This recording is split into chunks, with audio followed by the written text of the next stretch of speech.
Hey everybody, this is Stan Wanglund, and I'm your adjunct professor in psychology for Psychology 223, and that's a course in human exceptionality. This part has to, or this second part, is a little video series that I wanted to put together that had to do with caregiver or caretaker stress. And if you have a child or a family member that is disabled, differently abled, exceptional, whatever you'd like to call that, and they're involved with you on any level, man, oh man, if you're living in the home with that person, if you're taking care of that person, this is not going to be for 2 hours or 2 days. This is a lifetime commitment, which has all types of effects upon you, your spouse, the person's siblings, if they're already in a home, family members, neighbors, everything, your work, everything in your life is going to be affected, by this person, like it would be with any new member to the family. But with people who are exceptional, or if you want to use the term disabled, differently abled, whatever, these things can become somewhat more extreme. In part one, I went over the signs of caregiver stress, and I went over some of the Mayo Clinic strategies for stress. Things like accepting help, things like focusing on what you can provide, things like setting realistic goals, so on and so forth. This second film is on caregiver risk factors for some of you out there, and the top 10 caregiver tips for health and activity for yourself. Okay? This should be somewhat shorter than part one. But here's some things that you might want to take a peek at. You might be saying, I don't really have caregiver stress or anything else like that. Well, the reason I'm doing this is because being a caregiver myself and having been a caregiver for many years, wow, oh wow, oh wow, that's a mistake, because you can have some serious health problems, some serious emotional problems, some serious family problems, as well as a whole host of wonderful things that happen from doing prolonged caregiving or intense caregiving. But a lot of stuff, can start wearing you down. So, what are some caregiver risk factors? Things that have nothing to do with that person, being born and coming into your life, that have to do with you. Number one, if you're a female, you're at a higher risk of having caregiver fatigue and caregiver stress. Why? I would assume because females are usually more of a provider than males are to the person being caregiven or getting the care. They have given birth to the person, in our scenario, who is requiring the care. Women, according to studies, and there are differences between men and women. I'm sorry, I'm not giving you toxic masculinity here. Women tend to be more emotional and supportive and caring than males. Males are also emotional and supporting, caring, but have different perspectives on that in our culture, and act in different manners, and have different predispositions.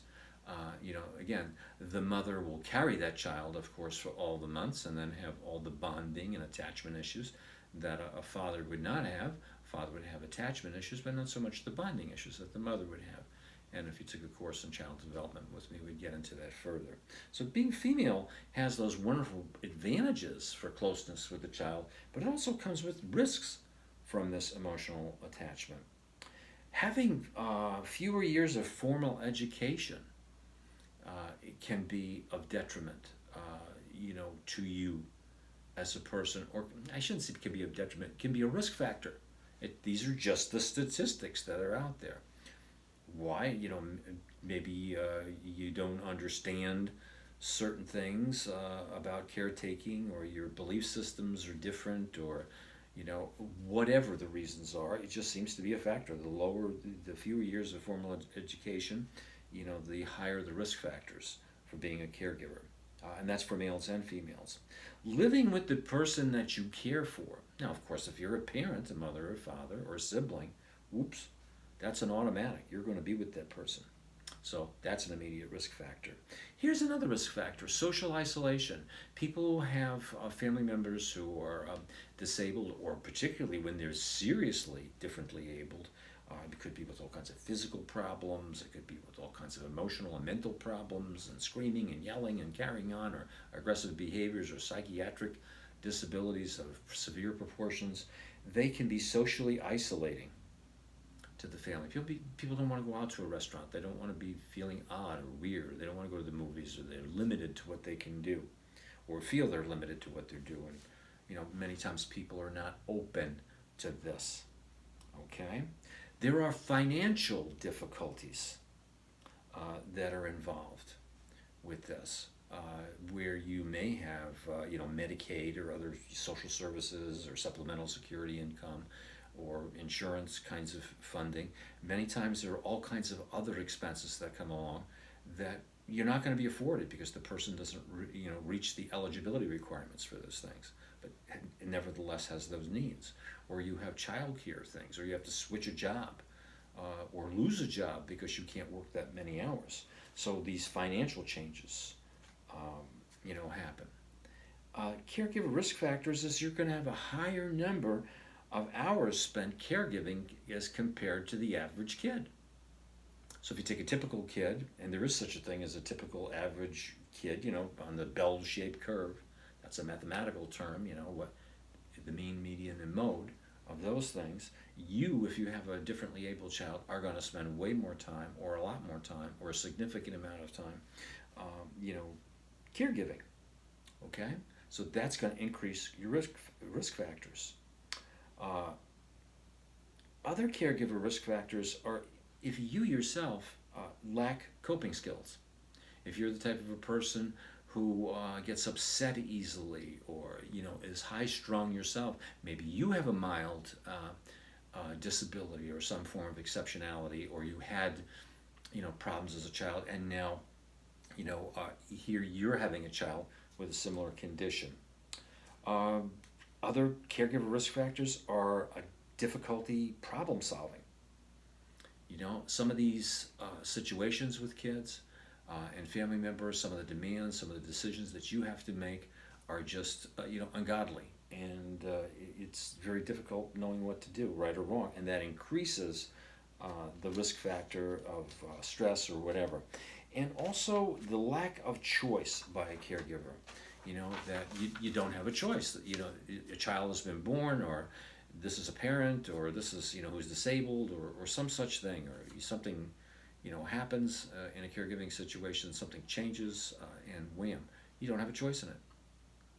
And that is another critical factor. You don't, you're just locked into it in your mind. Excuse me. So this is what leads to part one when we're talking about caregiver stress in general. This is how you get overwhelmed, you get tired, your sleep gets disrupted, and all the things we went over in part one. And then we talked about some of the things that you can do about this. So now that you know the risk factors, and you see these other two factors we went over.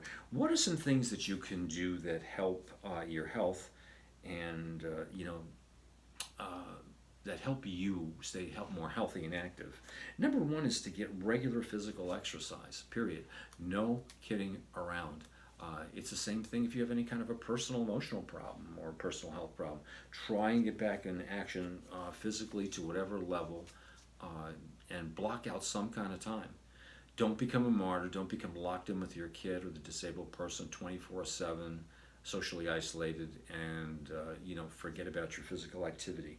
It's probably one of the most important things to burn off stress, to make yourself feel good, and start releasing a lot of neurotransmitters and hormones into your central nervous system and the rest of your body that'll make you feel better.